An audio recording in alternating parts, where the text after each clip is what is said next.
올해 계리직 공무원에서 최고의 합격자는 몇 살인지 혹시 아세요? 최고의 분은 계리 계상님께서 걱정하신 것처럼 이런 과목에 대해서 난 노베이스인데 이거 내가 공부를 해도 다음에 합격할 수 있을까라는 그런 걱정을 많이 하시는데요. 근데 걱정을 하지 않으셔도 되는 게, 안녕하세요. 자, 여러분 반갑습니다. 하셈의 우체통 해커스 계리직의 하종호라고 합니다. 이번 시간은요, 여러분께 특별한 시간을 마련했는데요. 계리직 고민 상담소입니다. 처음 계리직을 준비하시는 분들이랑 이미 계리직을 시작은 했지만 아직까지 계리직 과목에 대한 정보라든지 아니면 공부 방법에 대해서 아직 궁금한 게 많다라는 그런 분들이 있다고 들었습니다. 여러분들의 이런 고민을 하나씩 꺼내서 제가 해결해 드리도록 하겠습니다. 자, 첫 번째 사연인데요. 자, 닉네임 계리 계상기라는 분이 있습니다. 제목이 계리직 직렬 저와 맞는 걸까요? 라고 질문을 주셨는데요. 사연을 읽어보겠습니다. 안녕하세요, 화정화 선생님. 저는 25년도 계리직 시험에 응시하고 싶은 수험생입니다. 매번 인강으로만 보다가 이렇게 고민을 남겨봅니다. 계리직 직렬에 대해 궁금한 점이 많아요. 현재 저는 계리직이 아예 노 베이스라 영어 과목이 7문제라 비교적 적고 기초 수준이라 해서 지방직 시험보다는 도전을 할 만하다고 생각해서 준비해 보려는데 가망성이 있을까요? 그리고 한국사는 한금 대체라 큰 문제는 없을 것 같지만 나머지 과목들은 제 전공과 관련이 없어 생소해 걱정입니다. 자, 이런 상황에서도 준비해도 괜찮을지 조언 부탁드립니다. 라고 질문을 주셨는데요.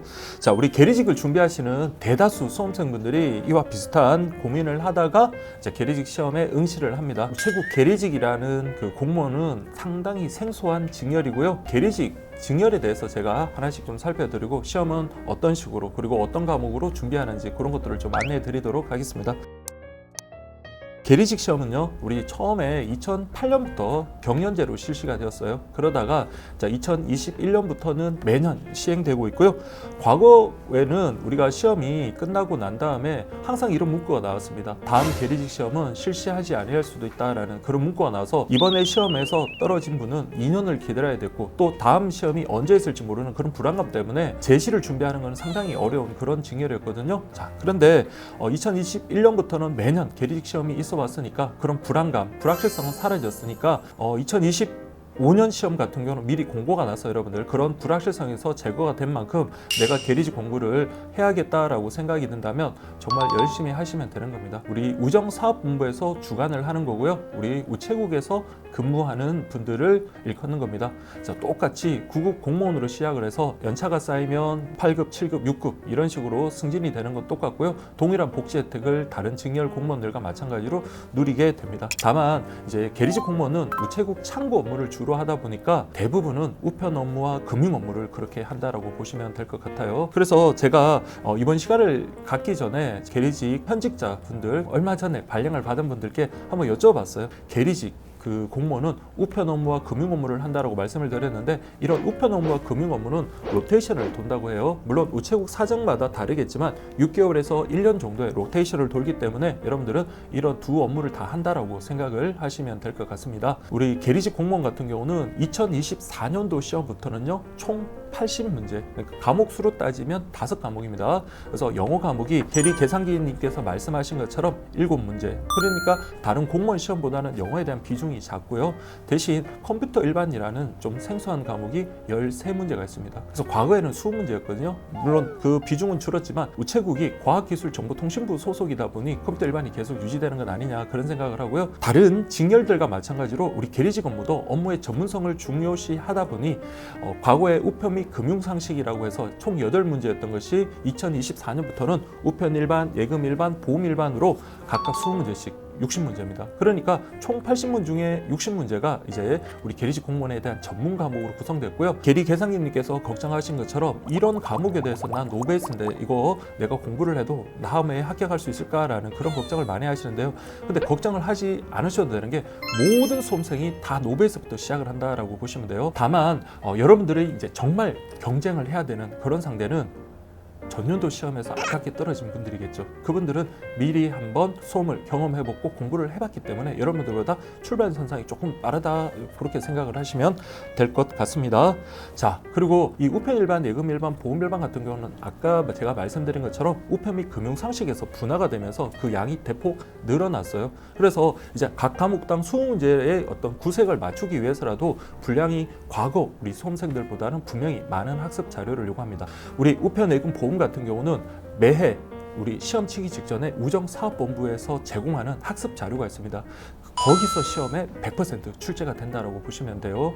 그런데 어떤 친구들은 그런 말을 해요. 나 여기 있는 걸 달달달달 100% 외우면 다 되지 않습니까? 그러니까 다 외워도 되죠. 그러나 우리가 여러분들 이것을 단순히 외우기보다는 일단 우선적으로 이해가 선행이 돼야 된다는 거 말씀을 드리고요. 과목에 대한 소개를 해본다면 우편 일반 같은 경우는 크게 국내 우편, 그리고 우편 물류, 국제 우편으로 구성이 되고요. 2024년도 시험을 기준으로 보면 국내 우편에서 9문제, 우편 물류에서 6문제, 그리고 국제 우편에서 5문제, 그렇게 이제 출제가 됐었던 것 같습니다. 그리고 예금 일반 같은 경우에는요, 각 단원별로 여러분들 골고루 출제가 됐고요. 다만 이제 예금 상품에서 출제가 좀 더 많이 됐다.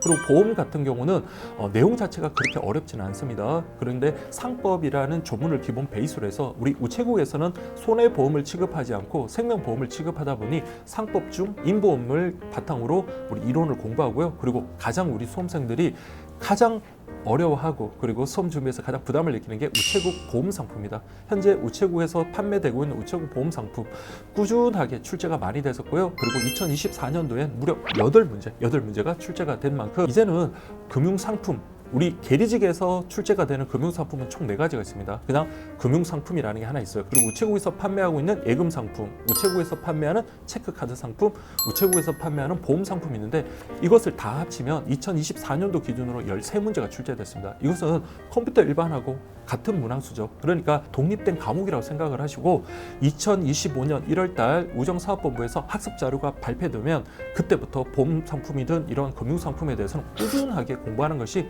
필요하다라고 그렇게 생각이 드네요. 그리고 한능금이라는 거는 여러분들 우리 고등학생 1학년 때 한국사를 배우는데 그 친구들도 여러분들 시험 한 일주일 정도 준비하고 가면 1급, 2급 충분히 맞고요. 그리고 우리 계리직에서는 상급을 요구하기 때문에 그래서 어렵지 않게 여러분들 준비하시면 충분히 단기간에 합격을 하실 수 있고요. 이걸 몇 달 잡고 그렇게 공부할 게 아니라 한 보름, 열흘 정도만 하셔도 충분히 합격하신다고 실제 여러분들 선배 수험생들이 다들 그렇게 말씀을 하셨습니다. 영어 같은 경우는 우체국 관련되는 용어들을 기준으로 하는 생활 영어 수준이거든요. 너무 부담을 갖기보다는요. 그래서 우체국 관련되는 단어 그리고 그 관련되는 수거라든지 생활 영어 위주로 준비를 하시면 충분히 여러분들이 고득점 받을 수 있고요. 대부분이 7문제 중에서 7문제를 다 맞으신 분들도 많으시고 그리고 한 문제 정도 이내로 선방하신 분들이 많으셨다는 것 그렇게 말씀드립니다.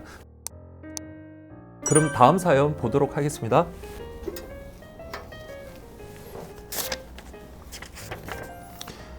네, 맘십생 1호님이 보내주신 사연입니다. 저 다시 도전해도 될까요? 안녕하세요 선생님, 고민이 있습니다. 결혼 후 10년 동안 육아에 전념하고 이제야 제 직업을 갖고자 계리직 시험에 도전합니다. 공부하려면 최대한 적은 과목으로 시작하는 게 좋을 듯해서 원래 계리직을 알고 급하게 공부한 후에 시험을 봤어요. 결과는 차점했죠. 제 나이에 한 번 더 도전해도 될까요? 계리직 준비하는 40, 50대 여러분 용기 낸 만큼 화이팅해요. PS 올 초에 한능금 땄습니다. 아유 축하드립니다.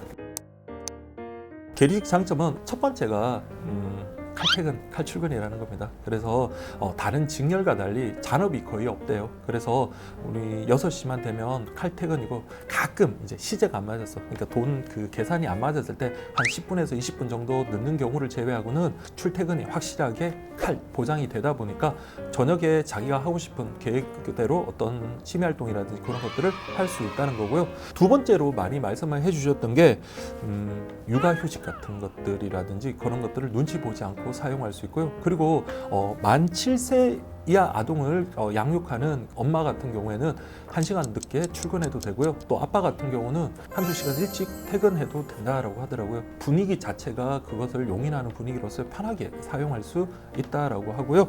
근데 계속 장점만 말씀드리면 좀 그러니까 원래 단점 하나만 말씀드리면 모든 공무원이 마찬가지입니다. 그러니까 자기 거주지하고 발령지가 조금 거리가 있을 수 있다는 거, 그거는 여러분 좀 유념을 좀 해주시면 좋을 것 같고요. 특히 40대, 50대 여러분 용기 낼 만큼 화이팅 하세요라는 말씀을 하셨는데, 그러면 올해 계리직 공무원에서 최고의 합격자는 몇 살인지 혹시 아세요?